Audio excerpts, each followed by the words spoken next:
Olá a todos, boa noite, bom dia, qualquer horário para quem estiver assistindo depois. Estamos dando início ao nosso estudo do NEP, da Federação Paraibana, e hoje a gente vai dar continuidade à passagem de Jesus diante do Sinédrio, e vamos ter os comentários espirituais hoje, que vamos arrasar aí nesses comentários. E esse estudo é conduzido por Elise e por Luigi. A Elise está aqui com a gente hoje. Então, eu já passo a bola para você aí, amiga. Deixa eu só compartilhar aqui a tela, ver se eu consigo. Peraí. Tá ok? Pronto, Nai, maravilhoso. Então, boa noite a todos. Mais uma vez aqui reunidos, né, para dar continuidade a Mateus 26, 57, 68, eu vou falar Marcos, né? Jesus diante do Sinédrio. E vamos começar com a nossa prece. Pode passar o slide, eu acho, né?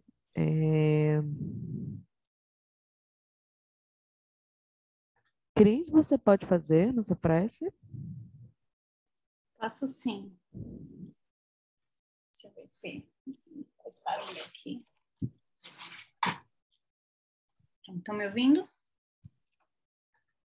Sim.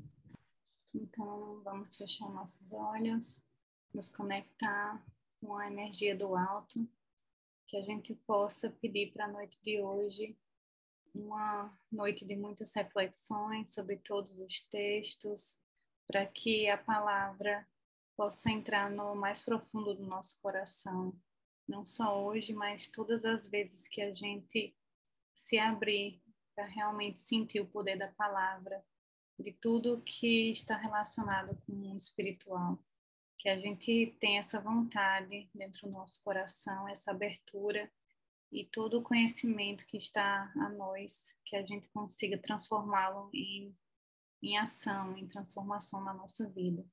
Então, pedimos a toda a espiritualidade que assiste esse grupo de estudos, que se faça presente e nos auxilie da melhor forma no caminho da noite de hoje. Que assim seja. Assim seja.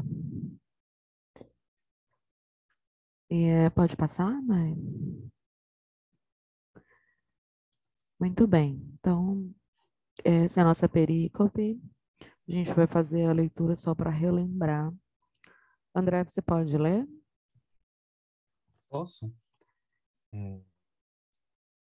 Jesus diante do Sinédrio, Mateus, capítulo 26, versículos 57 a 68. Os que agarraram Jesus o conduziram ao sumo sacerdote Caifás, onde os escribas e anciãos estavam reunidos. Pedro o seguia de longe, até o pátio interior da residência do sumo sacerdote. Após entrar no pátio, sentou-se com os servidores para ver o fim. Os sumos sacerdotes e o sinédrio inteiro procuravam um falso testemunho contra Jesus, a fim de o condenarem à morte. E não encontraram, embora tivessem se aproximado muitas testemunhas falsas.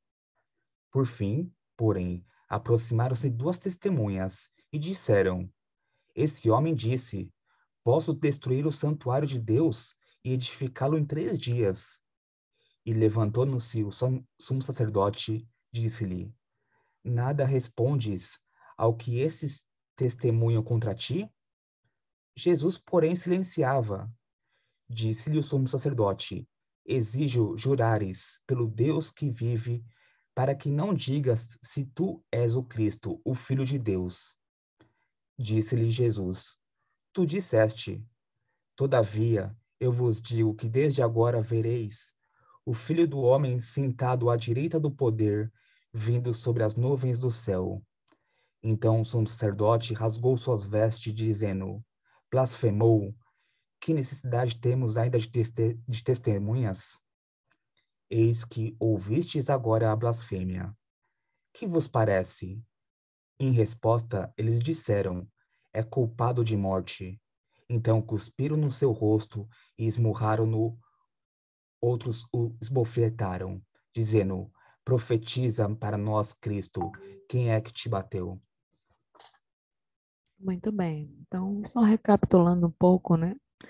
Esse trecho e o contexto, a gente já atravessou aquele momento onde Jesus é preso, e aqui ele vai ser apresentado na casa do sumo sacerdote do Caifás. Então, nós vimos alguns elementos interessantes no estudo anterior, né, sobre a possível ilegalidade desse formato, né, de julgamento. É a primeira etapa desse julgamento, que alguns pesquisadores vão dizer que tem 6 etapas. Essa etapa ilegal, realizada no período noturno, e a presença aí de algumas testemunhas que, na verdade, sumiram depois porque não conseguiram legitimar o seu discurso em relação às práticas, né, do Cristo. E mesmo assim, eles vão dar continuidade ao julgamento. O nosso primeiro texto é espírita, da Amélia Rodrigues, por Divaldo Franco, ficou com a Nayara, o André e o nosso Israel. Tá com vocês, amigos, os comentários. Gente, peraí, rapidinho. Tá funcionando tudo de boa para vocês? Para mim, sim. Ainda tá parecendo que tá gravando, tá todo aí os slides? Sim. Tá.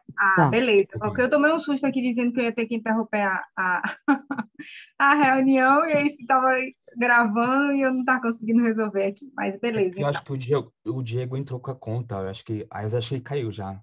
Acho que houve Tá. entrada. Beleza, então. Então, aí era ele mesmo. Bom, então, pessoal, vamos começando, né? Então, o primeiro grupo é eu, o Israel e a Nai, que também está aqui presente, né? E para nós foi dado um texto que está no livro A Mensagem do Amor Imortal, que inclusive na capa tem o Diego aqui, na capa, ele com o capuz dele. Diego, só homenagem. Cadê seu capuz, Diego? Oi. Hoje tá sem capuz? Hoje estou. Hoje não tem. Hoje é Poxa, só gola alta. não ia dar homenagem a você. Enfim, ixi, aqui eu cometi um erro, pessoal, desculpa. Quando eu fiz slide, eu coloquei Joana de Anjos, mas é da Amélia Rodrigues. Aqui em cima tá errado, tá bom? Então, como é de praxe com a Amélia Rodrigues, ela traça todo um panorama, todo um cenário do que acontecia na ocasião. Nesse capítulo 19, os julgamentos, ela pega todos os julgamentos de Jesus, né? Não só aqueles que a gente estudou na perícope de Caifás, Anás, Sinédrio, enfim, mas ela expande para indo para, por exemplo, para Pilatos, etc. Então, conversando com o grupo, para a gente não dar spoiler dos próximos estudos, né? Então, a gente vai se focar mais na primeira parte do conto, vamos dizer assim, da história, né? E ela começa traçando um cenário, né, do que acontecia na região, em Jerusalém. Naquela época, naquela ocasião, estava se comemorando o Pessá, né, que era a Páscoa judaica. A cidade estava lotada e ficava sempre o alerta dos soldados romanos, das autoridades judaicas mesmo, um medo de alguma revolta, né, que era muito, muito provável, como outras ocasiões aconteceram.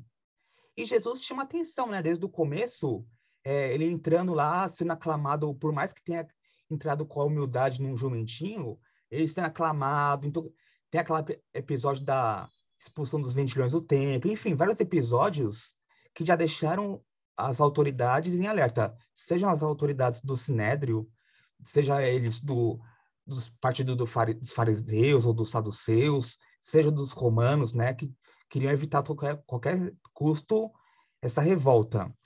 E aqui a gente trouxe alguns trechos que mostram como ela coloca essas características, né?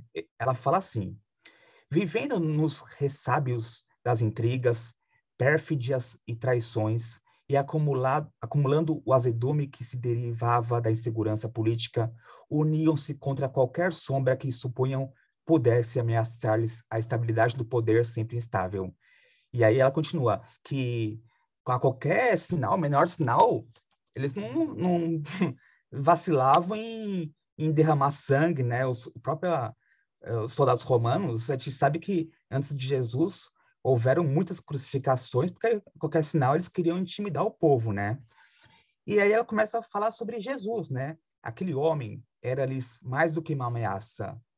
E ela traça um perfil interessante. A sua força era a sua fraqueza terrena. Sem dinheiro, sem prestígio social, sem destaque na comunidade. No entanto, o seu fascínio arrastava as multidões, o que fora constatado quando da sua entrada em Jerusalém. Fazia pouco, ovacionado e recebido com as palmas da esperança e da vitória. Ou seja, todo mundo que arrastasse uma multidão já era visto como um perigo, né? Assim como os dias de hoje também é assim, né? Para qualquer governo mais autoritário, né? E fala, era necessário silenciá-lo o quanto antes. E aí fala que eles pegam no meio da noite para não causar tumulto, enfim. E aí a Amélia Rodrigues começa a traçar como que foi os julgamentos. E a gente dividiu nossos comentários em 3 partes. Primeiro, ela fala a gente vai falar um pouco dos atributos, das características do perfil que ela traça, tanto de Anás quanto de Caifás. Depois, o Israel, que chamou a atenção dele, é uma parte de como Jesus se comporta diante deles. E a Nai vai fazer a conclusão. Então, Anás, ela traz as seguintes características. A gente pensou alguns trechos da mensagem que fala assim: Anás, astuto ex-sumo sacerdote, que a gente já viu no estudo anterior, né? Vivia em luxuoso palácio próximo ao templo que explorava. Que é outro ponto também que até o Israel trouxe mapinha de Jerusalém na época, né? Que foi bem observado que ele não morava lá junto com os outros ricos na cidade alta, vamos dizer assim, morava mais perto do templo, né? Personalidade mais influente do judaísmo. Ou seja, interessante que mesmo ele sendo um ex-sumo sacerdote, ele continuava sendo a figura a mais influente, aliás. Porque a gente vai ver que Caifás era só uma marionete dele, né? Saduceu, portanto, materialista. A gente lembra que o partido dos saduceus, né, só acreditavam na Torá, não acreditavam, por exemplo, nos profetas. Então, para eles, não existia tanto essa expectativa messiânica, não existia essa questão de vida após a morte. Era aqui e agora, né? Acreditava em Deus, mas é muito mais voltado, entre aspas, ao materialismo. Os saduceus era aquela linha que estava mais vinculado a fazer aqueles pactos com Roma, né, para se manter no poder.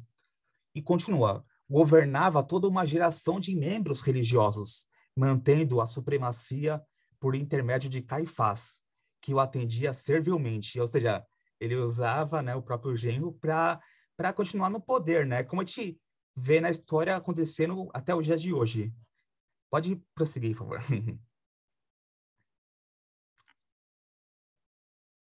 Aí Caifás.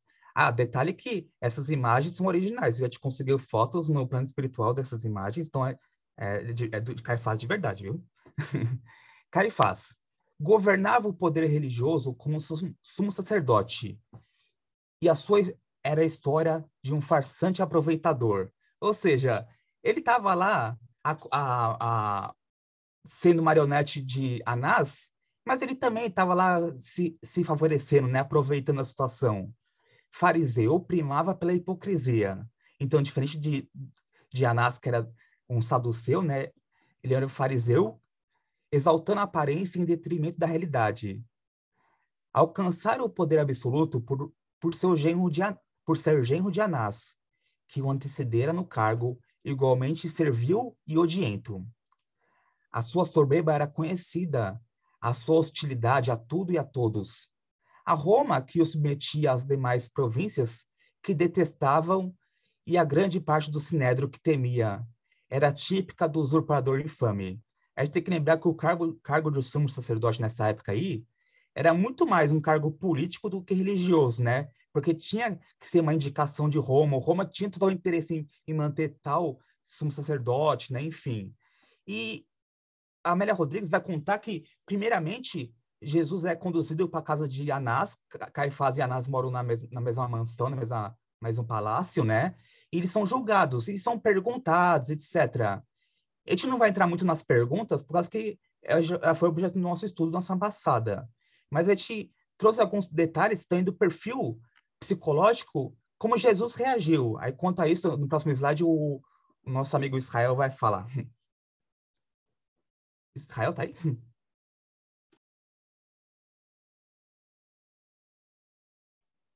Chamar Israel. Chamar. Vocês estão me ouvindo bem aí, que eu estou sem o microfone hoje, só estou com o celular aqui. Estamos improvisando, tá? Então, depois, o que é importante, vamos dizer assim, nesse cenário que a Amélia traz com tanto primazia, vamos dizer assim, porque ela traz bem esse ambiente, vamos dizer assim, orquestrado do julgamento do Cristo como um todo, né? Em todas as instâncias que ele passou ali. E esse contexto político, vamos dizer assim, da pressão romana em cima também dos representantes judeus aí, que era o povo dominado, era constante, né? Então, você vê essa questão aí, o próprio Anás mesmo, ele tinha sido deposto, né? Como sumo sacerdote, e Caifás tinha assumido logo. E mesmo assim, dentro da comunidade judaica, ele tinha muita influência, como André disse ali. Então, entender todo esse burburinho que passava naquele momento, essas questões políticas, porque, na verdade, era uma época onde não se separava política de religiosidade, né? Então, a religião e a política andavam muito junto. E até a postura do Cristo, vamos dizer assim, perante seu julgamento, ele vem trazer um outro contexto, né? Além, vamos dizer assim, dessa questão política, como que separando, vamos dizer assim, o espiritual, desmembrando também, assim, a questão da religião atrelada ao poder, atrelada à política, né? Que daí em diante, vamos dizer assim, no decorrer da história, foi se desdobrando. Então, uma questão que chama de muita importância aí era vamos dizer, a postura do Cristo em relação ao julgamento. Que a gente vê que antes do Cristo encarnar, na verdade, todo aquele contexto do plano espiritual preparando a vinda do Cristo, né? Até o imperador, que a gente vai ver ali, que é o Octaviano Augusto, né? Então, é considerado um dos maiores, vamos dizer assim, imperadores, ou mais justos, que trouxe mais prosperidade para Roma. Foi aquele imperador, vamos dizer assim, que preparou a vinda do Cristo, né? Porque o Cristo vindo à Terra era esse ponto, esse ápice também da maturidade humana, né? Do arquétipo humano, para compreender, vamos dizer assim, esse amor divino, essa mensagem de amor que o Cristo trazia para nós, né? E há de se pensar também que todo aquele enredo que fala assim, que foi orquestrado, que fomentava ainda os interesses humanos, de pegar o Cristo, vamos dizer assim, como eu diria, como bode expiatório, né? Naquele momento, porque essas representações ali do sumo sacerdote, vamos dizer assim, dessa questão política com Roma e os judeus, era uma panela de pressão, né? Então, o Cristo era aquele que estava operando milagres naquele momento. Eu estou falando isso aí, sim, só para a gente compreender esse momento e essa pressão política que passava, né? E dos interesses humanos ali. E Cristo era aquele, vamos dizer assim, esperado dentro da comunidade judaica, né? Pelo menos, vamos dizer, nas profecias do Messias tão esperado, né? Mas como naquela época borbulhava, vamos dizer assim, questão de pessoas se passando por Messias ou se dizendo Messias, né? Mas o Cristo era aquele que operava milagres e começava a chamar atenção. E aquilo começava já a causar, vamos dizer assim, um certo desconforto, porque aquilo que ele trazia ia de encontro aos interesses políticos, vamos dizer assim, daqueles que estavam no poder da comunidade judaica do templo, né? Dirigindo as questões religiosas e políticas do povo judeu, né? Então, o Cristo também era esse mau exemplo, né? Que eles tinham interesse. Por isso, essa orquestração, vamos dizer assim, em todas as instâncias, tanto que foi na religiosa e também interesse de Roma, né? Na questão do julgamento dele, dentre esses dois julgamentos que ele teve, né? E dele fala no texto de sem qualquer perturbação ao ser interrogado. Então, o Cristo trazia aquela postura que ele sempre falou de trazer a outra face. Então, O Cristo, naquele momento, era essa nova face para aquele arquétipo humano que estava atingindo essa maturidade, né? Trazendo esse Pai misericordioso, esse amor divino, né? E fala assim que o seu silêncio e nobreza perturbavam-nos, né? Tanto que ela diz no texto ali, assim, que a sua maior força era, vamos dizer assim, tentar lembrar no texto ali que ela falava, a sua maior força era... Eu me esqueci. Lembra aí, gente? André, era a sua fraqueza, né? Vamos dizer assim, o não ter poder em si, né? E segue falando ali que a sua nobreza entre os trapos e as rosas rubras de sangue era a condecoração que o engrandecia. Então, o Cristo também, vamos dizer assim, como teve todo esse preparo no plano espiritual, até do imperador, vamos dizer assim, que governou e trouxe essa época, esse período próspero, a gente vê assim que também poderia ter sido, vamos dizer assim, dentro da comunidade judaica também, ter mexido, vamos dizer assim, essas peças que eu falo.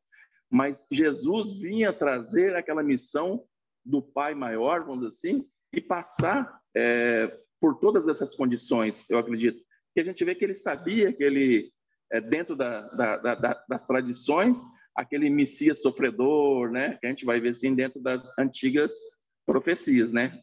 Que os profetas falavam da eclosão desse novo Messias quando ele viria.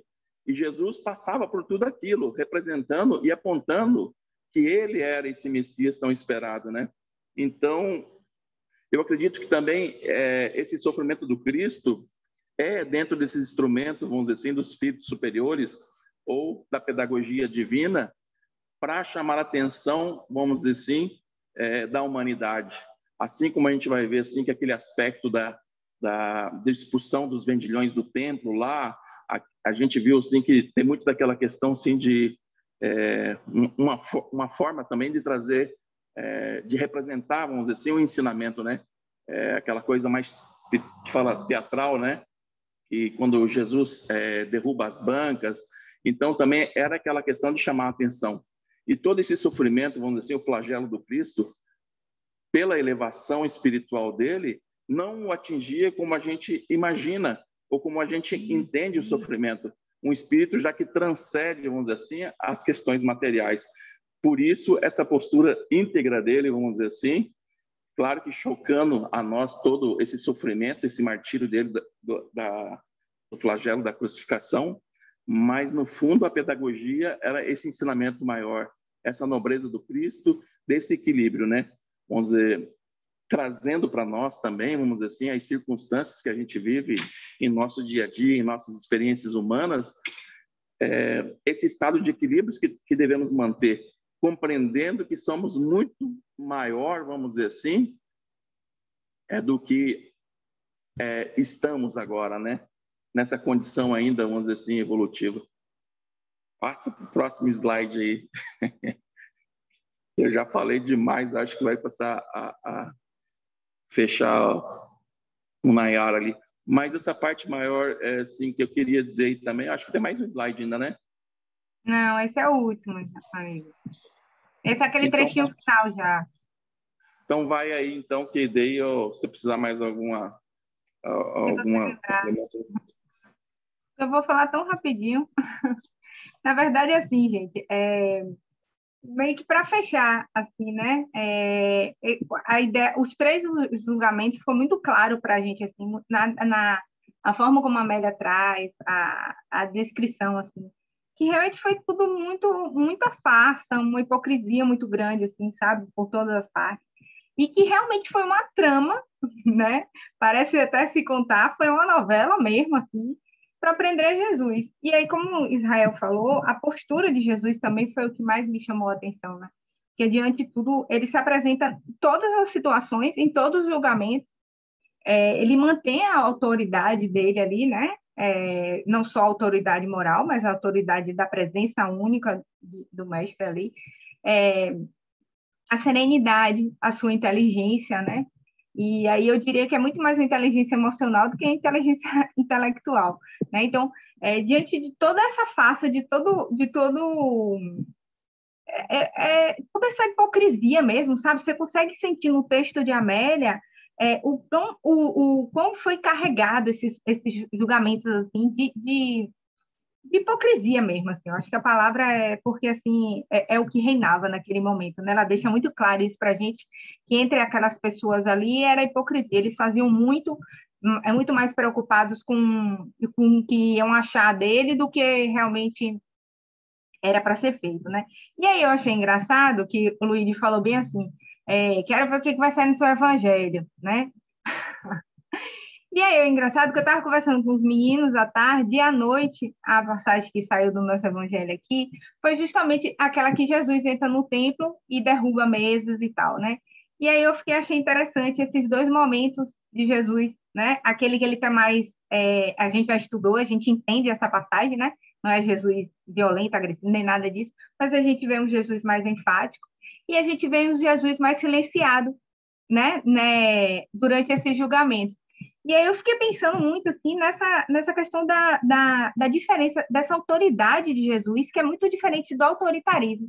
E aí, como a gente pensar assim, né, a questão de, por exemplo, com criança, você precisa ter essa autoridade, que muita gente confunde com autoritarismo, e as crianças conseguem claramente identificar se você não tem ou não, ou tem essa autoridade, e respondem a isso, assim. Então, a relação que você tem com as crianças, dentro de uma sala de aula, vejo com meus sobrinhos, assim, fala muito dessa autoridade, mas é uma autoridade não no sentido de você querer se impor, de questão hierárquica, sabe?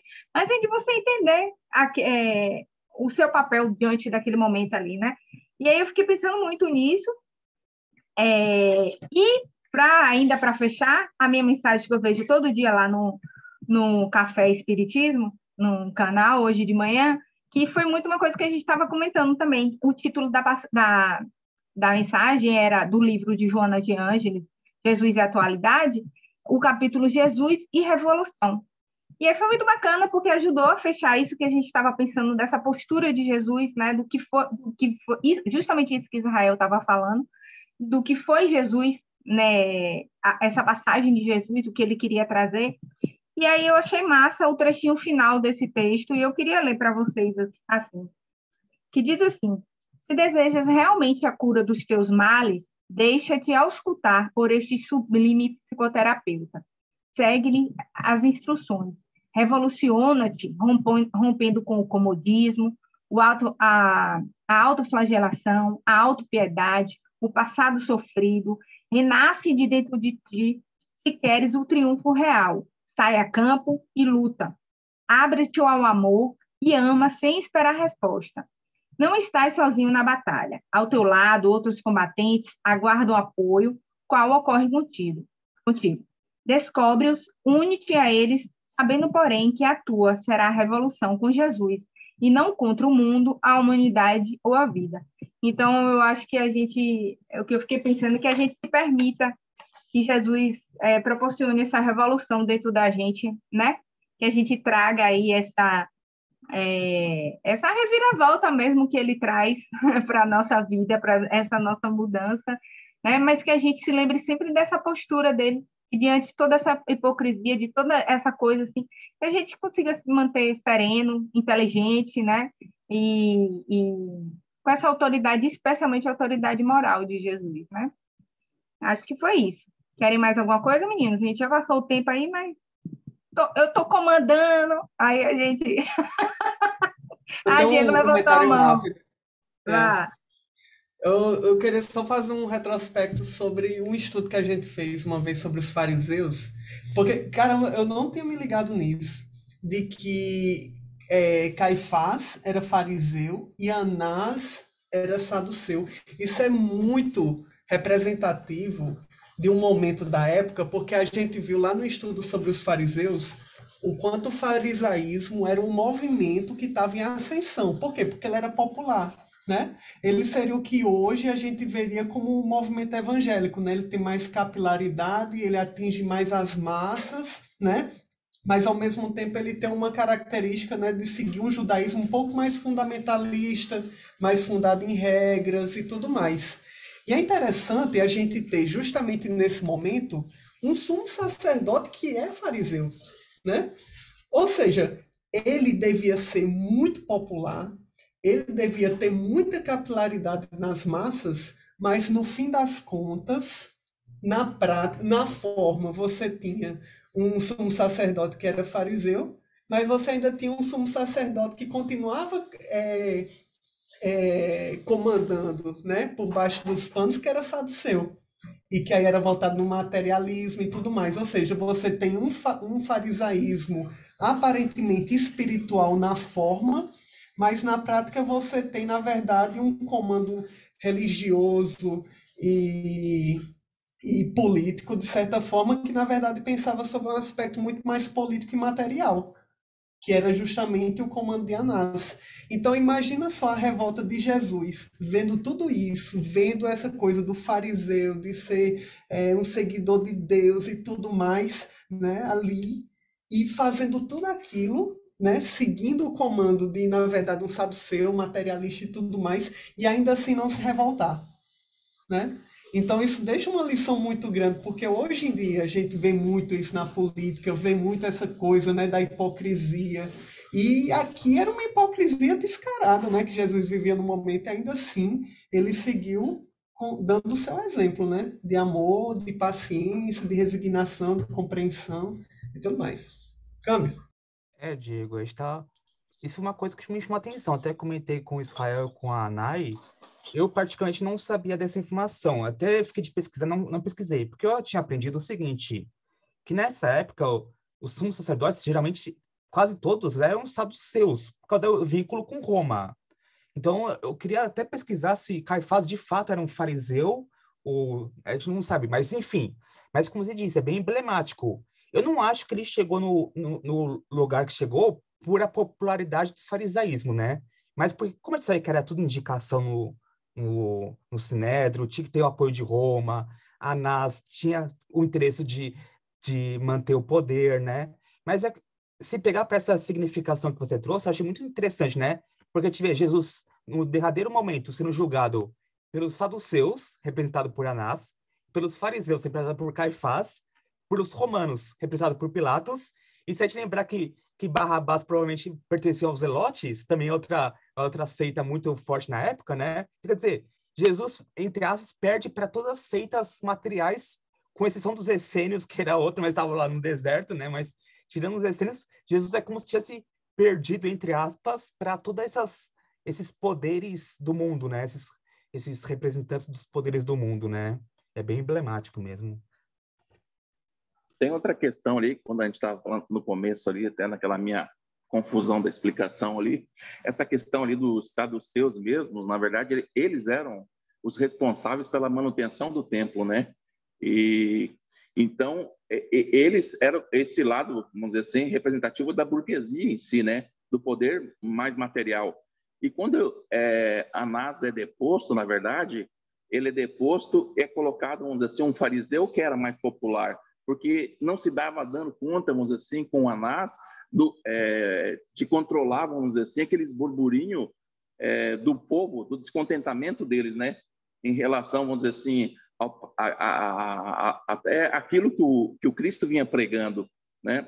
Aquela mensagem nova que ele ia trazendo, aquele apontamento que ele trazia, sendo esse novo Messias. Então começava aquela agitação de entender se o Cristo era não esse Messias, mas ia contra o interesse dos poderes ali, né? Então, por isso, Anás deposto, vamos dizer assim, e um mais ligado, vamos dizer assim, das seitas mais populares, vamos dizer assim, que seria o farisaísmo, né? Vem Caifás para tentar controlar, vamos dizer assim, aquela massa, né? Esse contato maior, vamos dizer assim, com essa massa popular, né? Então, todo esse enredo, toda essa questão política. Por isso, o poder de Anás, vamos dizer assim, e Caifás sempre vai beber da sua autoridade, da sua influência, questão do poder e do monetário ali, né? Dentro dessas exemplificações. Isso aí, câmbio. Beleza. Vamos que a gente já está comendo o tempo da galera aí, né? Então, deixa eu ver quem é o próximo grupo. Ele deu uma saidinha, teve que sair e É isso aí? É o primeiro slide? Porque aqui corta um pouquinho. É esse, né? Então, a Sim, Cris e Marcos, passo a bola aí para vocês. certo. Então, boa noite, pessoal. Hoje a gente ficou responsável por apresentar esse texto, que é um texto bem curtinho, na verdade. O título é O Fracasso de Pedro, no capítulo 26 do livro Caminho, Verdade e Vida, de Emmanuel, né? Por Chico Xavier. E esse texto, apesar de bem curto e conciso, assim, nas suas reflexões, são reflexões bem importantes, né? Bem emblemáticas. E aí ele começa falando do dilema do fracasso, né? Para comparar a comparação do fracasso com o êxito. Que muitas vezes a gente vê apenas o êxito como algo positivo e o fracasso como algo negativo, né? Tem esse sentimento agregado à palavra, mas que não, que tanto o fracasso quanto o êxito, eles têm causas positivas.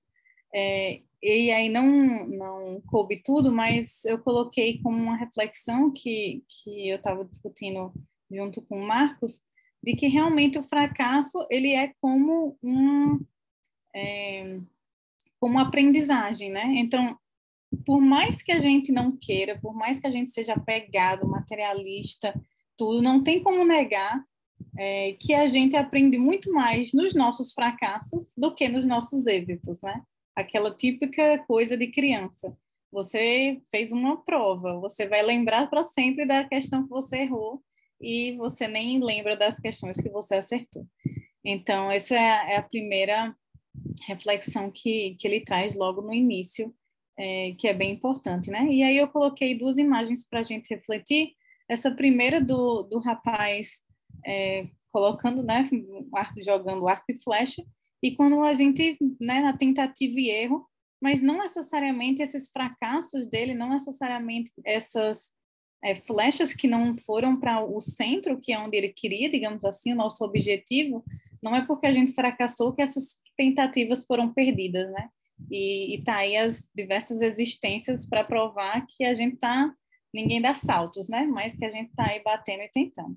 E aí a segunda imagem na direita é para a gente realmente refletir sobre pegar todas essas falhas ou os fracassos e ver isso como uma causa positiva do nosso crescimento, da nossa jornada, né? Principalmente a gente que tem essa visão, eu digo assim, o espiritismo que traz essa visão de reencarnação, de continuação, enfim.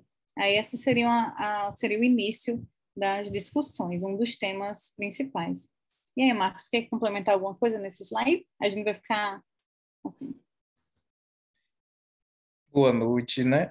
Eu acho que dá para seguir, Cris, porque aí a gente já trata Tu passa, né? Pronto, obrigado, Noé.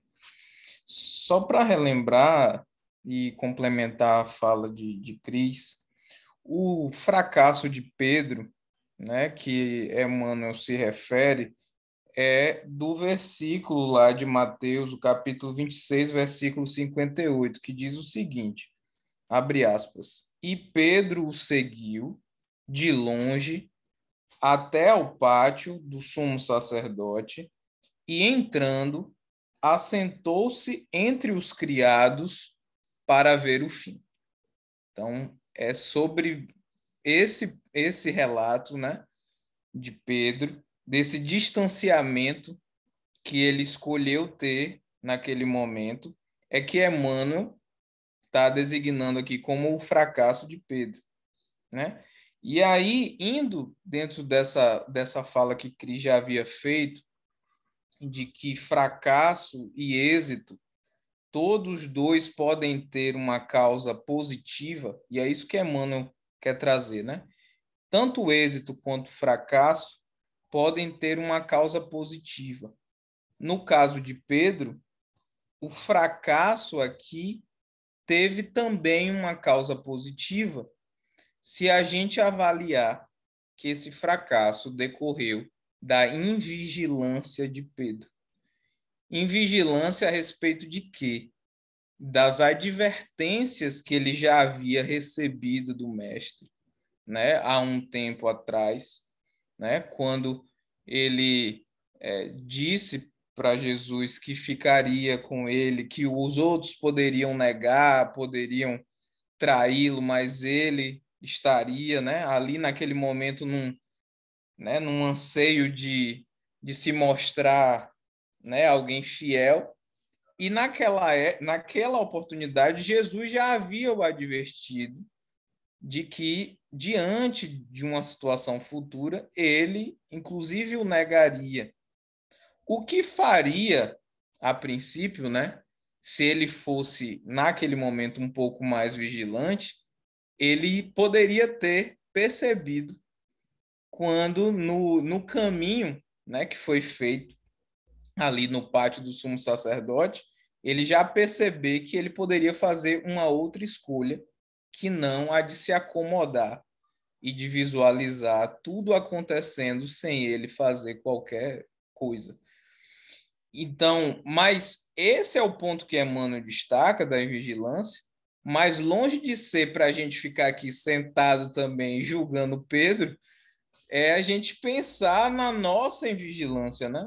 Do dia a dia, das condições, né, em que já temos os conhecimentos e as advertências que nós já possuímos através do Espiritismo e que volta e meia a gente prefere esquecer ou prefere ignorar, ou prefere sentar no pátio e esperar o final das coisas. Comentando com o Cris quando a gente estava conversando, falei quantas vezes a gente tem esses momentos de vigilância. E aqui, só para destacar um exemplo, um dos pontos mais comuns, por exemplo, é a irritação, né? Quantas vezes a gente permite que uma breve irritação do dia a dia possa tomar um tempo maior da sua vida, né? Um tempo maior e aquilo que poderia ser resolvido em alguns segundos com uma mudança de pensamento, com uma breve meditação, você deixa crescer e daqui a pouco você está discutindo com um amigo, com um colega de trabalho, com um familiar. Daqui a pouco na família está todo mundo brigando, porque todo mundo tem um problema, todo mundo tem uma irritação no dia. E daqui a pouco, sabe, já virou uma obsessão, né? Que a gente sabe que as obsessões também, elas se desenvolvem assim, nas pequenas invigilâncias. Então, Cris sugeriu essas imagens que eu achei bem legal, né? Eu pedindo sinais para Deus e fazendo uma relação com o trânsito, né? Várias placas indicando, né, como é que você deve passar naquela rodovia, com que velocidade e tal, mas a gente costuma ignorar todos os sinais. E aí tem essa foto da carreta e do caminhão passando a toda velocidade, como se nada tivesse acontecido. Então, esse momento também é para a gente refletir isso, que o fracasso surge quase sempre também desses processos de vigilância nossa. Passo para a Cris de novo. Pode passar. E aí, mais para o final, ele vai fazer um apontamento, né, que eu chamo de jogou no ar e a gente pega a carapuça que nos serve, que inclusive Marcos falou, bateu aqui no meu coração, porque irritação durante o dia, ai, é quase meu sobrenome, mas vamos lá. E aí ele fala que muitas vezes a gente tem até, deixa eu pegar aqui a frase, ele coloca assim, leitura cuidadosa do texto esclarece-nos o entendimento e reconhecemos que ainda hoje muitos amigos do Evangelho, gosto de acreditar que nós, né, prosseguem caindo em suas aspirações e esperanças por acompanharem o Cristo à distância, receosos de perderem gratificações imediatistas.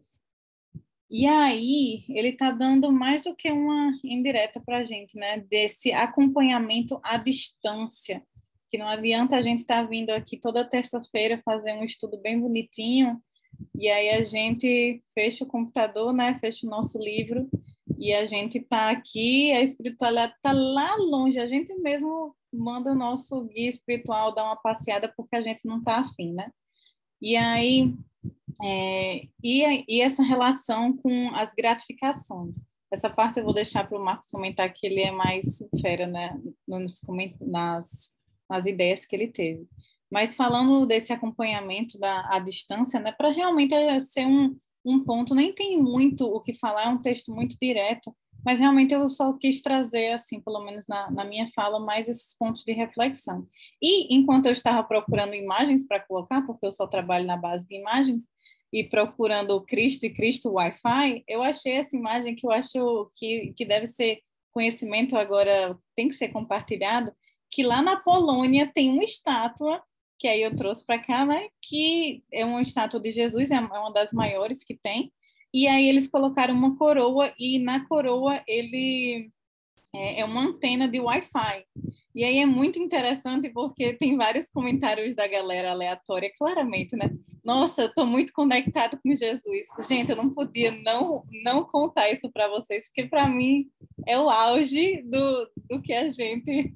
Mas, enfim, é uma coisa simbólica, engraçada, mas eu achei, assim, de outro grau, assim, que a gente precisava comentar.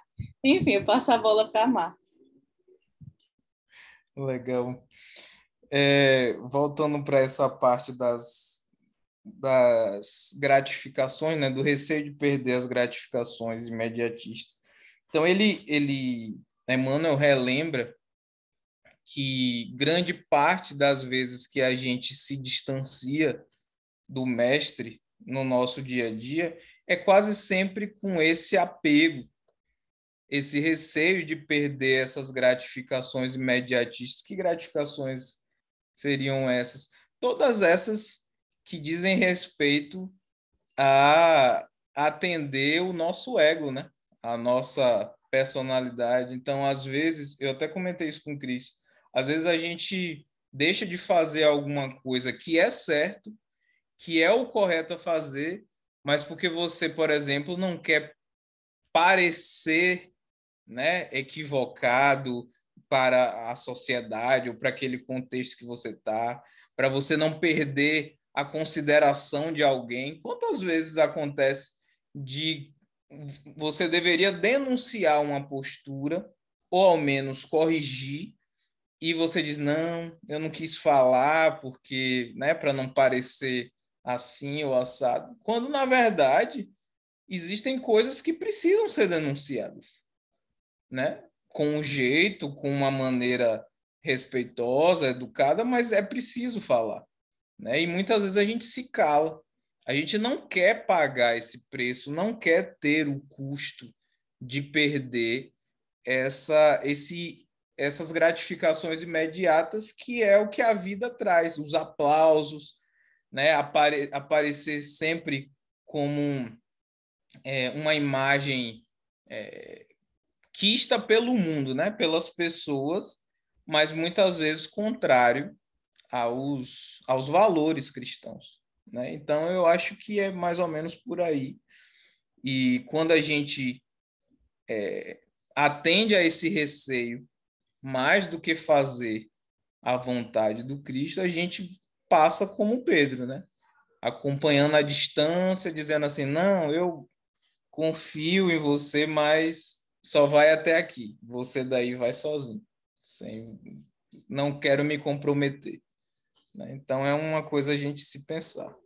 Né? E aí, Cris botou até o home aí para simbolizar isso. Né? As gratificações instantâneas, às vezes, só um exemplo prático, né? Às vezes a gente prefere atender às nossas sensações mais imediatas do que fazer algo que a longo prazo, né, vai lhe trazer benefícios. Existe uma analogia clara com a vida espiritual. Né? Então, é uma coisa a se pensar. Acho que é por aí. Câmbio.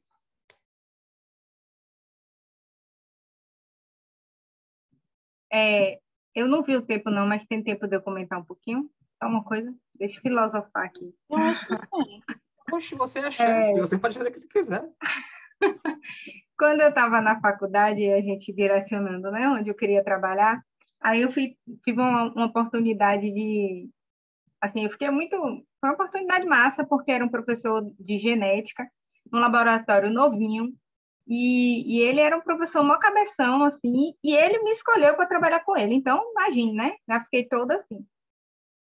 Só que eu não sabia que eu não queria, eu queria ser bióloga de campo, né? Já tinha em mente que eu queria trabalhar com floresta, com os bichos e tal, assim. Mas foi assim, eu me senti tão lisonjeada que que eu não quis negar, né? Então eu fui. Aí eu não aguentei, fiquei um mês só lá com ele, né? Aí eu fui cheia de dedo conversar com ele, falar, olha, agradecer que a experiência tinha sido muito bacana e tal. E ele me deu uma das maiores lições de minha vida, que eu levei para a vida, que carregou, e hoje eu sou muito feliz, muito grata com minhas escolhas, e muito certeira com minhas escolhas, porque eu fiquei marcado isso. Ele falou, e aí eu lembrei disso por conta do primeiro slide que Cris estava falando das falhas, dos fracassos, né? Que a gente precisa entender também o que são esses fracassos e essas falhas. Ele disse que muitas vezes os nãos, a gente saber o que a gente não quer na vida, muitas vezes é muito mais importante do que a gente saber o que a gente quer. Porque isso você vai aprender a botar limites, a dizer não, a você realmente dar valor às coisas que você quer, a você correr atrás das coisas que você quer. E realmente, assim, para mim foi, sabe? Eu aprendi aquela lição que eu falei, eu não gosto disso, então eu quero caminhar para o outro lado, né? Então, às vezes, o que a gente considera como falha, como fracasso, é a grande oportunidade que a gente tem de ir em busca do que realmente vai fazer a gente feliz, né? Do que vai a gente fazer.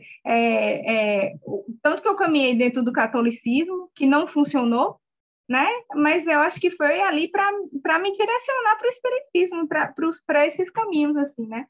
Então, eu acho que a gente precisa também ter esse olhar mais carinhoso aí para essas falhas e fracassos, porque senão a gente cai nisso, por último, que Marcos estava falando aí, né? Às vezes a gente faz tanto para agradar as outras pessoas, ou sei lá, né? Como eu fui só para agradar o professor, que a gente meio que se perde aí no meio do caminho, né? Bom, é isso, né? Não entra aqui na sessão de terapia daqui a pouco. Câmbio. E aí, alguém mais?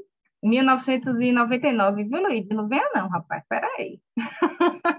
Alguém mais ou a gente já pode passar para o próximo grupo?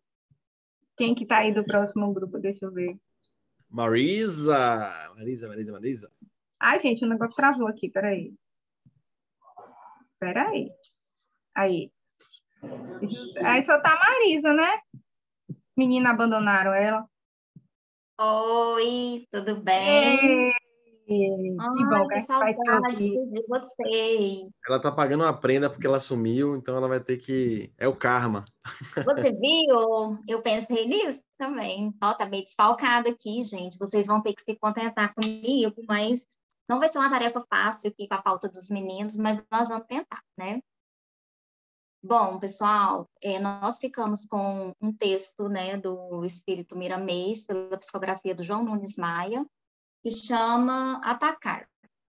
E o Miramês vai comentar o versículo que diz: vendando-lhe os olhos, diziam, profetiza-nos quem é o que te bateu. Bom, a gente percebe que o texto, esse momento, que é um momento, são muitos momentos dolorosos, né? Mas, assim, a hora que a gente imagina a cena, né? Jesus nessa circunstância, sofrendo ali um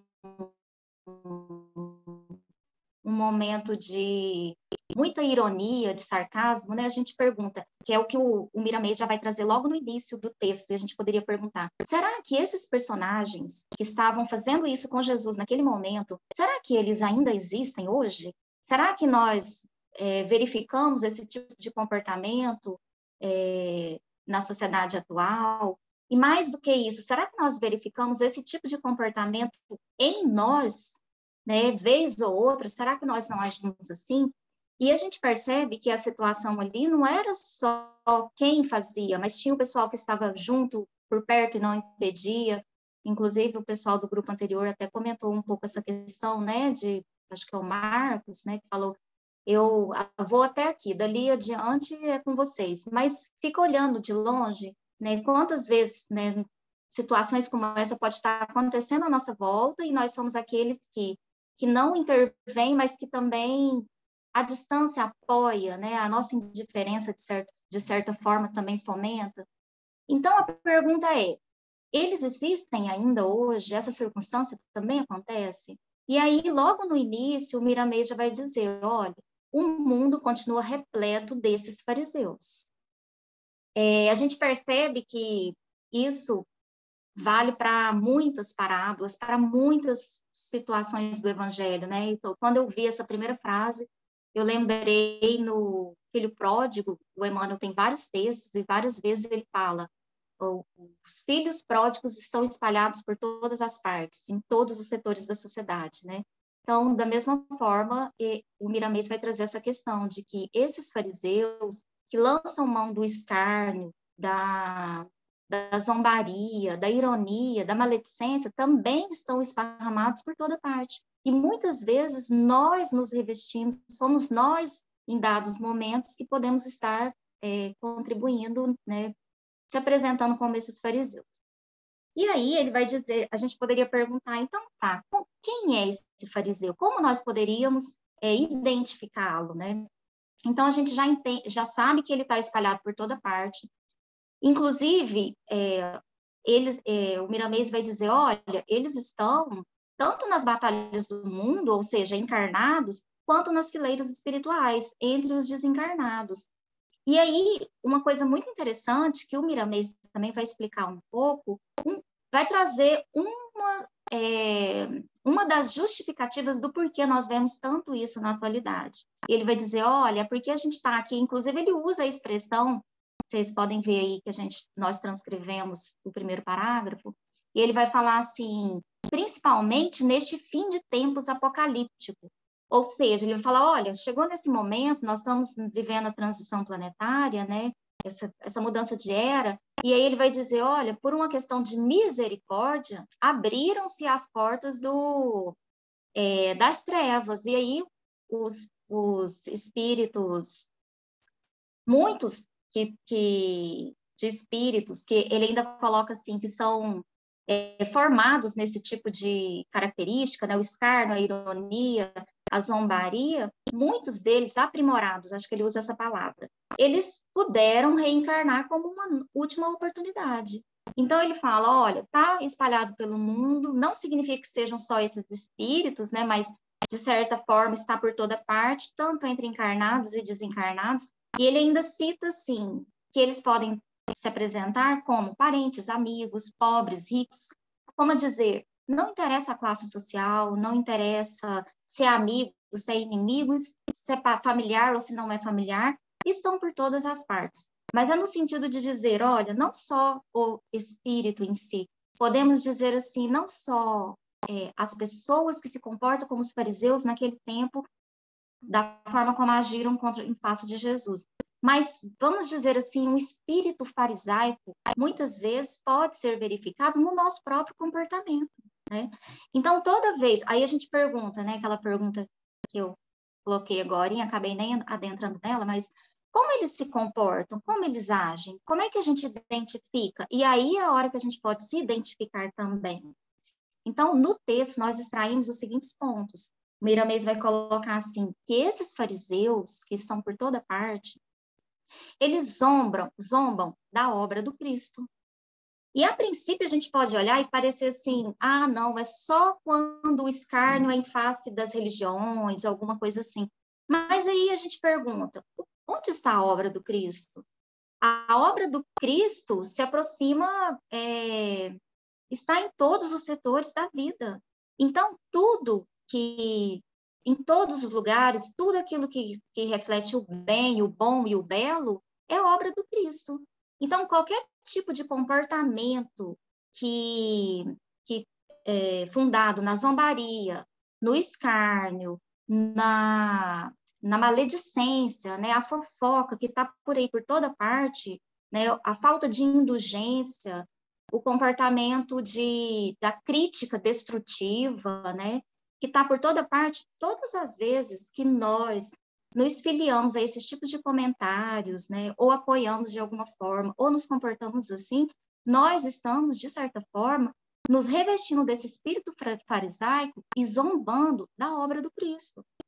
Então, não é só, porque a gente bate o olho no texto e parece que é aqueles comentários, assim, que atacam as religiões de um modo geral. Não, é no dia a dia mesmo. Então, ele ainda coloca aqui, ó, esses fariseus, né, onde nós podemos, às vezes, nos identificar também, atacam tudo que não é de seu interesse, seu próprio interesse, intentam derrubar qualquer obra fundamentada na fraternidade. Então, tudo aquilo que se opõe ao bem, o bom, às virtudes, representa aí esse espírito farisaico, né? Pode passar. E aí, nós também poderíamos perguntar, qual a consequência dessas ações? As pessoas que estão agindo dessa forma, esses fariseus esparramados pelo mundo e, às vezes, nós mesmos, no nosso comportamento. Interessante que o texto anterior, que os meninos comentaram, até fala da invigilância, né? Na nossa invigilância, nós podemos acabar nos revestindo desse espírito farisaico e quando a gente vê, nós estamos aí atacando inconscientemente até a obra do Cristo. E aí, quais são as consequências?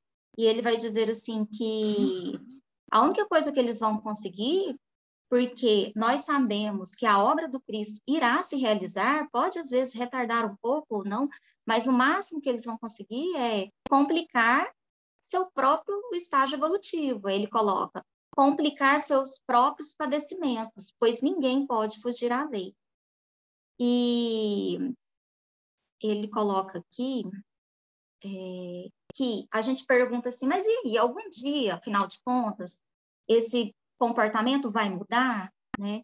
E aí o Miramês vai falar assim, olha, haverá um dia, sim, que esses fariseus modernos, ele ainda usa essa expressão, que esses fariseus modernos, eles estarão do outro lado. E aí ele coloca lá, onde estiverem, serão como ovelhas no meio de lobos, sofrendo o escárnio e a zombaria, a maledicência e a cegueira de interesse próprio, que lá devem existir com abundância. Então, a gente percebe que tem aí a lei de causa e efeito, haverá as reencarnações, e hoje, o lobo de hoje, que está oprimindo ovelhas, amanhã vai ser uma ovelha oprimida por lobos. E é neste momento, né, que já é também um ato de misericórdia divina, que essa situação dos fariseus modernos vai se modificar.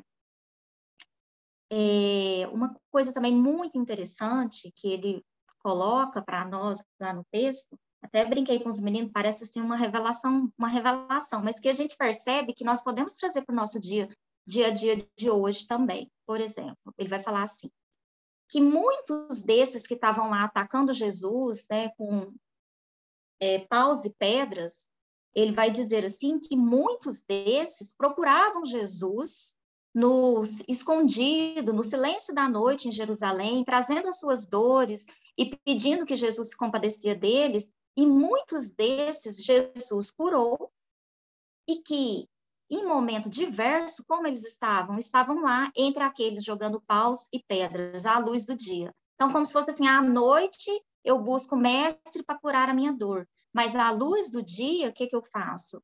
Eu entro ali naquele calor das emoções com a multidão e estou também ali escarnecendo, zombando, atacando, né?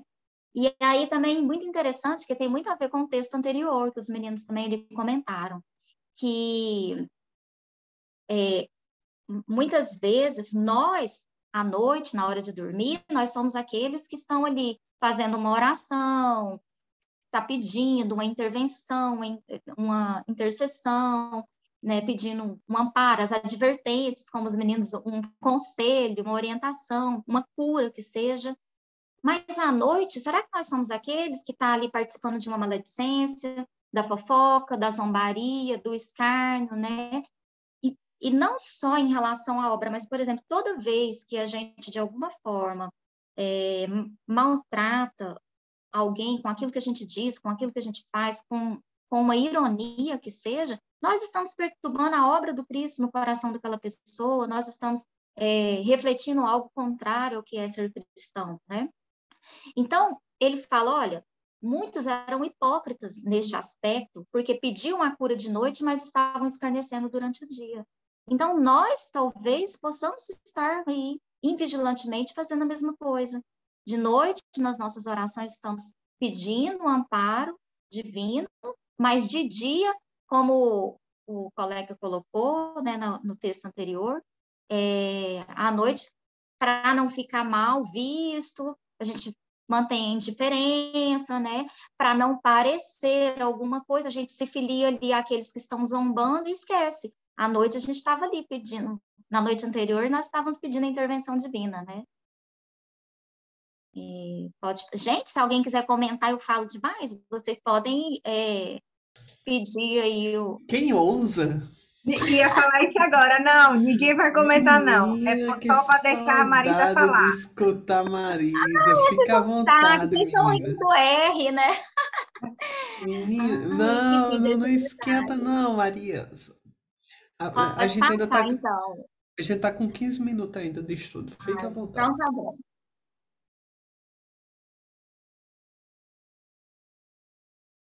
Aí. Então, nós não está assim separadinho no texto, mas como nós comentamos no na nossa reunião, né, de 2 horinhas, brincadeira, hein, gente? Nós resolvemos comentar um pouco sobre os personagens envolvidos, né, para a gente pensar um pouco na nossa vida também. Então, tinha ali os ofensores, e aí alguns trechinhos nós saímos do texto, né, ou do versículo. Por exemplo, os sumos sacerdotes, o sinédrio inteiro procuravam um falso testemunho contra Jesus, a fim de o condenarem à morte. Então, nós temos ali os ofensores, assim, mais explícitos, digamos assim, né? Temos os apoiadores da ofensa, né? E aí nós selecionamos muitos dos que procuravam a Jesus escondidos pela noite em Jerusalém, que foi o que a gente já tinha até comentado, né? Então, tem aqueles que apoiam, procuram Jesus de noite, mas durante o dia estão lá apoiando de alguma forma os ofensores, né? Tem ali o Simão Pedro, que foi muito comentado, essa coisa de me manter distante, no sentido de nem se manifestar, não, eu não conheço, eu não sei de nada, né? E tem ali Jesus, que é o ofendido ali naquele momento. Então, para a gente meditar um pouquinho, que essas 4 figuras, muitas vezes nós, na nossa vida, transitamos por ela. Às vezes, nós somos o ofendido. E, nesse momento, nos chama muita atenção o comportamento de Jesus, que teve ali, praticou ali, deu silêncio como resposta, né? E os meninos também falaram lindamente, justamente a força dele, como estava a força dele, justamente nessa a fortaleza de não revidar, né? E como nós, para a gente pensar um pouco, quando nós somos a vida, Jesus ali naquele momento, ele tinha o quê? Um olhar de misericórdia para aqueles filhos, para aqueles irmãos, um olhar de piedade, um olhar de compreensão, dada o nível espiritual em que se encontra, todos o processo obsessivo, né, de entender que muitas vezes a pessoa está agindo daquela forma porque ainda não encontrou, não teve ainda o seu despertar, porque sofre um processo obsessivo, porque teve ainda, muitas vezes, o esclarecimento, o acesso ao esclarecimento que nós já tivemos, ou as experiências pregressas que nós já tivemos, né? Os exemplos que nós já tivemos. Então, assim, é lindo a gente ver o comportamento de Jesus, a forma como ele age naquela situação, né? Ou não agir, a não violência. Ele não responde com violência à violência. E quando nós formos a vítima, para a gente também pensar um pouco no nosso comportamento. E muitas vezes, no nosso dia a dia, o escárnio, a zombaria também está dentro de casa, com as pessoas mais próximas. É até interessante o Miramês ter falado, olha, esses fariseus estão em todos os lugares, entre os amigos e parentes, né? Principalmente os mais próximos, os parentes, os amigos, porque nós podemos a convivência mais assídua, rotineira ali com as pessoas mais próximas, a incidência de situações de zombaria, de ironia, de escárnio, acontece muito mais nesses ambientes. Então, para a gente pensar que tentar ter a vigilância, o discernimento e o amor que o nosso mestre teve nessa situação, para que a gente também possa tentar desenvolver em face de ofensores, né? E outras situações que a gente pode estar vivendo, em que nós somos os ofensores, nós estamos praticando a zombaria, a ironia, o desdém pela dor alheia, né? Uma coisa que nós comentamos na nossa reunião é que muitas vezes a pessoa chega, se comporta de uma forma conosco que a gente acaba levando aquilo como se fosse o chamado hoje mimimi. Isso, de certa forma, a depender da situação, é possível que a gente esteja tratando a pessoa como como se a gente estivesse ali manifestando naquele momento meio que um desdém pela dor da outra pessoa. E isso nós também precisamos meditar sobre isso, porque podemos estar naquele momento ali praticando uma espécie também de ironia, de zombaria, né? Então, para a gente ter um olhar mais caridoso nessas circunstâncias, para que a gente não se transforme num ofensor irônico e tornar aquela pessoa que está ali do nosso lado a nossa vítima, né? Muitas vezes os apoiadores, né, que como nós falamos, às vezes a gente concorda até com o silêncio, apoiando ali uma ofensa, uma ironia, e a gente meditar no nosso posicionamento, se não é adequado em certas circunstâncias, um posicionamento carinhoso, né, manso, pacífico, diante de uma situação de maledicência, por exemplo, mas a gente praticar o espírito cristão e não deixar ali, não apoiar esse espírito farisaico do momento.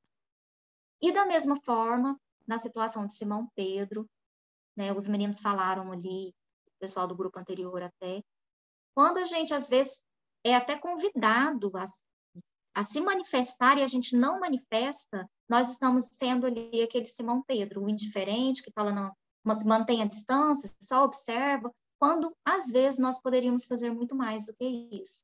Lembrando que a gente participei de um estudo recente sobre bem-aventurados que promovem a paz, né? A gente lembrar que a paz, às vezes fala, eu não vou me envolver, não vou me manifestar porque eu quero manter a minha paz, né? Mas, às vezes, sair dessa inércia que a gente está chamando de paz, porque a paz do Cristo, ela não é inércia, pelo contrário. A paz do Cristo, tanto que a bem-aventurança diz promover a paz, pacificar os ambientes, né?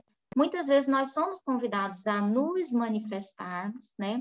A uma manifestação que vai até pacificar aquele ambiente ali de opressão, de alguma forma de manifestação de zombaria, de ironia, mas uma manifestação pacífica promove a paz de alguma forma. Então, quando a gente fala, não vou me manifestar, vou manter a minha paz, às vezes a gente está sendo um Simão Pedro, mantendo distância quando nós poderíamos agir em favor do bem.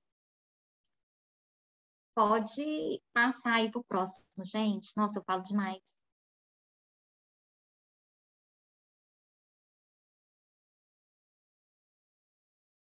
Ah, tá. Aí, no final, né, o Miramês vai trabalhar aí ele vai entrar com algumas orientações, com alguns conselhos, né, e o primeiro conselho dele que vai vir é para a gente não desperdiçar o tempo, nós estamos aqui, né, encarnados, para a gente não desperdiçar o nosso tempo para que o nosso tempo seja usado principalmente em favor das coisas espirituais. Aí ele fala aqui, ó, o tempo corre célere. Procuremos aproveitá-lo com maior interesse nas coisas de Deus. E, às vezes, a gente pode estar aí gastando nosso tempo com situações que são contrárias ao Evangelho.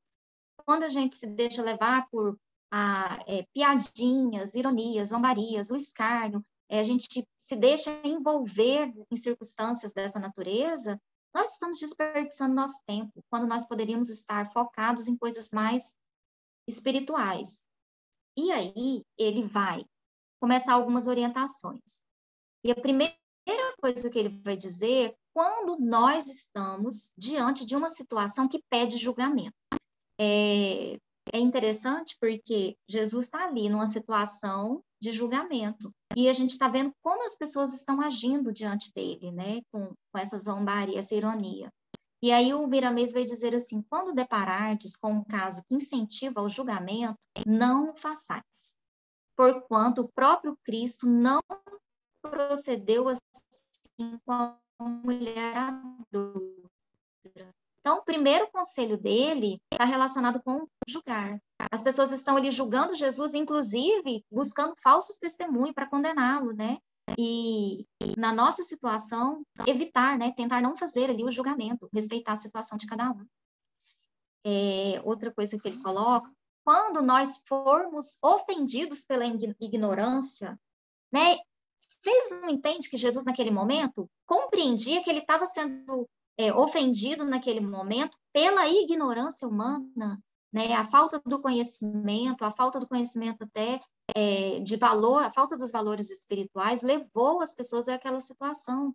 E aí Jesus tinha toda a sua compreensão, né? E aí o Miramês diz: quando vos sentirdes ofendidos pela ignorância, perdoai, ajudando, porque todos somos irmãos e sempre nos encontramos uns com os outros nas ruas da evolução. Então, a gente entende que, com certeza, naquele momento, vocês acham que Jesus não perdoou uma pessoa que estava no seu último suspiro, que olha para a multidão e diz: Pai, perdoa, porque eles não sabem o que fazem.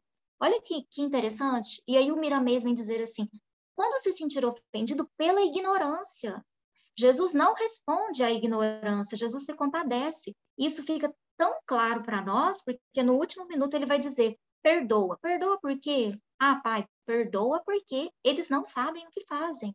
É a ignorância ali daquele momento, né? A falta dos valores. E ele diz também: quando alguém vos surrupiar, a gente até conversou um pouco, porque eu conheço surrupiar, né? Mas o Paulo conferiu, diz que existe surrupiar também. Bens materiais, não façais o mesmo com os outros. De certa forma, independente da orientação falar dos bens materiais, né, é aquele: não faça com os outros o que não quer que seja feito, né, com você. E aí, no fim, ele, de alguma forma, ele vai fechar como se fosse um resumo das orientações, dizer: olha, esquecei as ofensas, sem peso no coração, ou seja, sem pesar o coração, o esquecimento sincero das ofensas, né? Porque se a vida é infinita, com que sentido vamos nós colecionar coisas incômodas? Coisas incômodas. Então, ele coloca: por que a gente vai se ater a essas coisas, a colecionar as ofensas, ou se filiar à situação? Piadinha, é o bullying, né? Que às vezes machuca tanto a outra pessoa e é tão contrário às orientações do Evangelho, né? Para a gente meditar um pouco que todas as vezes que nós agimos dessa forma, em contrário ao Evangelho, nós estamos agindo como, estamos sendo como esses fariseus, estamos perturbando a obra do Cristo. E é basicamente isso, pessoal.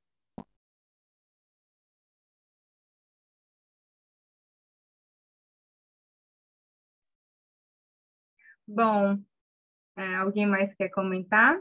Marisa, né? Dá licença. Fica tanto tempo sem vir, quando aparece, fica aí dando show. Tirou Ai, é desconto. saudade demais de vocês, gente. Muito bom, né? Luiz, quer dar uns Apareça encerramentos mais. aí? Marisa, parabéns, muito bom. Todos os grupos, eu não peguei o primeiro, mas vou assistir a gravação. Mas queria saber um pouquinho sobre essa reunião. Como é que foi os pormenores aí dessa reunião? Paulo, com certeza, devia ter muita coisa para falar, né? Deveria ter muito a contribuir também. Seu áudio tá Agora que eu fechado. vi. Falei, foi muito bom, gente. Eu tava com muita saudade. E olha, quando vocês forem para a reunião, eu vou dar uma dica, já põe até uma aguinha para fluidificar, porque fluidifica, porque a reunião é bem edificante, viu?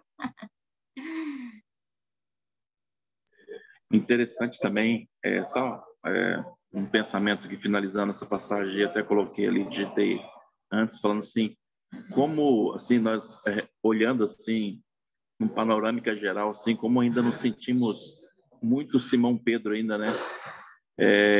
Dessa questão da fragilidade humana, desses altos e baixos que oscilamos, vamos dizer assim, diariamente ou existência após existência, muitas das vezes caindo nos mesmos buracos, né? Porque Simão Pedro é aquele que já anda junto com Cristo e que já reconhece o Cristo, o Filho Messias. E quando a gente se vê dentro da doutrina espírita, vamos dizer assim, esse conhecimento que a gente busca e de compreensão, nós já entendemos, vamos dizer assim, e vislumbramos isso. Mas em alguns momentos o Cristo já vem falar assim para mim: sai, vá para trás, Satanás, né? Sai de mim, Satanás. Você é pedra de tropeço, né? Então, colocando nessas posturas, dessas oscilações. E Pedro, vamos dizer assim, é esse estereótipo, vamos dizer assim, do arquétipo, acho que humano também nesse sentido, porque ele, em alguns momentos, reconhece o Cristo e já quer sair caminhando pelas águas, né? Ele vê o Cristo e acha que é capaz só de reconhecer e ver o Cristo, vamos dizer assim, ou sentir a energia dele, né? Claro que ele titubeia, vamos dizer assim, nas questões humanas e afunda.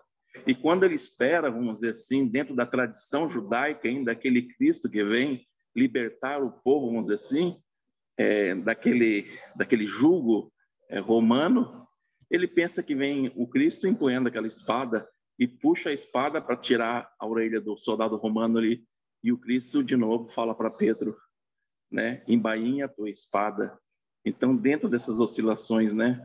Então, Simão Pedro, ele representa muito dentro de nós. E quando ele fica de longe, afastado, imagine, dentro de todas esse julgamento orquestrado, vamos dizer assim, por mais que ele convivia com Cristo, ele vê de longe, imagine, envolvendo o sumo sacerdote, toda aquela intriga, ainda ele se sente fraco em querer assumir, vamos dizer assim, aquela nossa postura, que, como Marisa muito bem disse aí, que a gente tem medo, às vezes, de se envolver, né?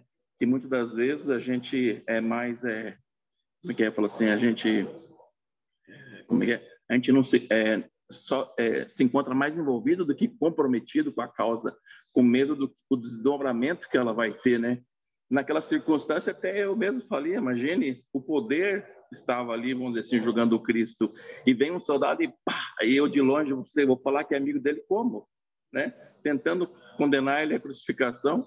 Então, compreendido, vamos dizer assim, essa fraqueza de Simão Pedro, como a gente ainda, vamos dizer assim, titubeia, vamos dizer assim, mesmo conhecendo, tendo essa base dentro da doutrina espírita, e a gente tem essa postura ainda, um pouco de Simão Pedro, um pouco de fariseu, dentro da nossa hipocrisia ainda, dentro das máscaras que a gente impunha.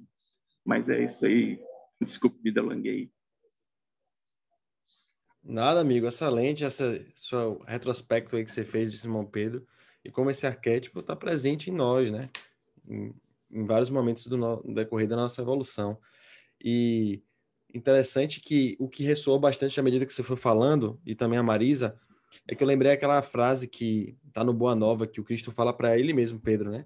Pedro, os homens são mais frágeis do que perversos, né? Então aí demonstra claramente, elucida e ilustra essa fragilidade dele, né? E as várias fragilidades que você elencou aí. E, no entanto, sempre o amor e a amorosidade de Jesus perdurou, né? Ante essas fragilidades. E eu acho que tudo isso foi matéria-prima para a metamorfose, para a transformação de Simão Pedro, né? Que chega no expoente e um dos textos aí conclui com essa ideia. Chega ao ponto de, no momento que ele está sendo morto, né? Ele fala que ele não é digno de morrer como Cristo. Portanto, ele quer morrer de cabeça para baixo, né? Crucificado de cabeça para baixo. Então, isso aí, para mim, sempre que eu lembro, eu me arrepio todo, porque realmente é ele dando testemunho, né?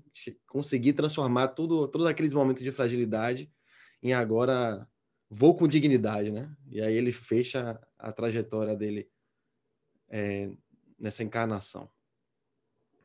Dieguinho, quer falar alguma coisa? Já tá na madrugada aí, né, Dieguinho?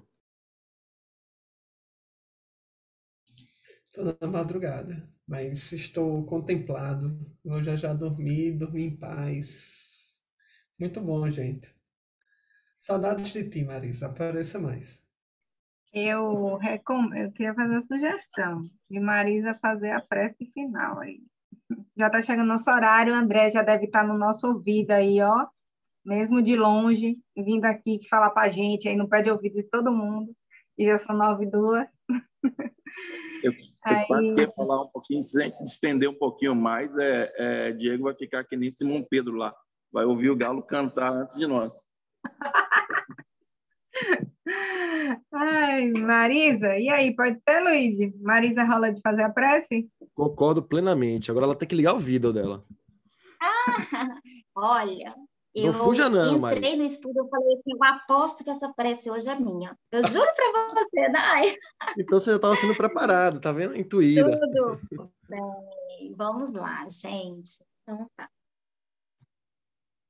Então vamos fechar os nossos olhos.